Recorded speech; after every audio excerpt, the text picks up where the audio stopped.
What if the moment you think you're saving your child is the moment you permanently lose them? Runaway doesn't begin with a disappearance. It begins after the running has already happened. A father finds his daughter, and still everything collapses. Because this story isn't about missing kids, it's about what happens inside people when control starts slipping. Episode 1 opens with Simon Green already on edge. This matters. We don't meet a calm man pushed too far. We meet someone already cracked by fear. Stories don't hit us because of what happens. They hit us because of why it happens. Here, we break movies, series, and dramas the way your brain actually experiences them. The psychology, the trauma, the hidden choices nobody talks about. If you love stories that stay with you long after the screen goes dark, you're in the right place. We are Mentebit, and this is where stories get inside your head. Paige has run away before. That history is important. Because repeated loss doesn't create patience, it creates obsession. By the time Simon spots Paige in public, his mind isn't asking why she left. It's asking only one thing: how do I stop this from happening again? When Simon approaches Paige, notice what's missing. He doesn't ask questions. He doesn't listen. He commands. This is the psychological pivot of the episode. To Simon, Paige isn't a person making a decision. She's a problem to be retrieved. Fear does something dangerous here. It compresses time. Everything feels urgent. Every second feels like the last chance. And when urgency takes over, force starts to feel reasonable. Phones come out. The moment is captured. This is where Simon truly loses. Not his daughter, his story. Online, there is no context, no inner panic, no long night searching. There is only impact. A man grabbing his daughter, a girl clearly terrified. The internet doesn't ask why, it decides who you are. And once that version exists, you don't get to erase it. Simon tells himself this was about protection, but the episode quietly shows something else. Simon is afraid of being irrelevant. If Paige can leave, then his authority meant nothing.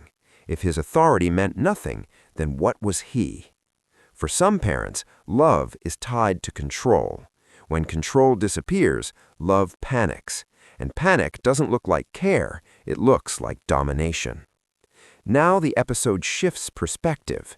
We meet Elena Ravenscroft, private investigator, another parent, another missing child, but the energy is completely different.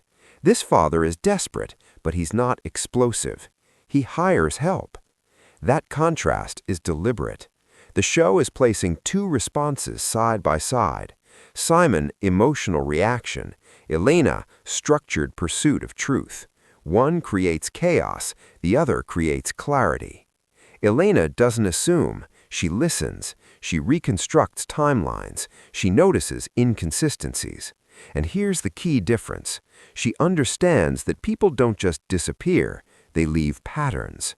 This is the episode quietly teaching us how real investigations actually work, not through speed, but through attention.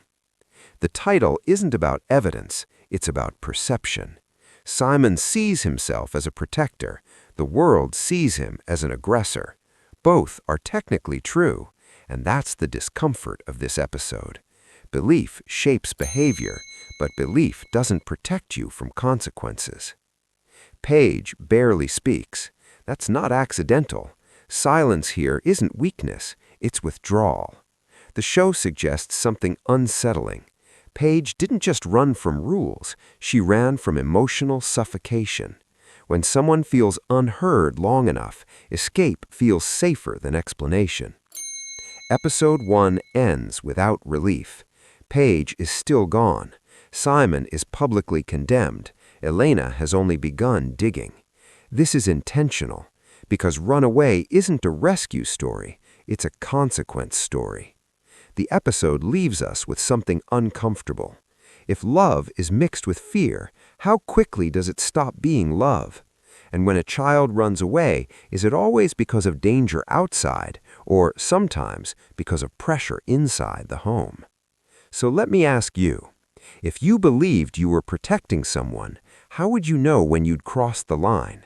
Comment your thoughts. And if you want stories broken down through psychology, behavior, and moral pressure, subscribe to Mentebit. Because we don't just explain what happens, we explain why people break.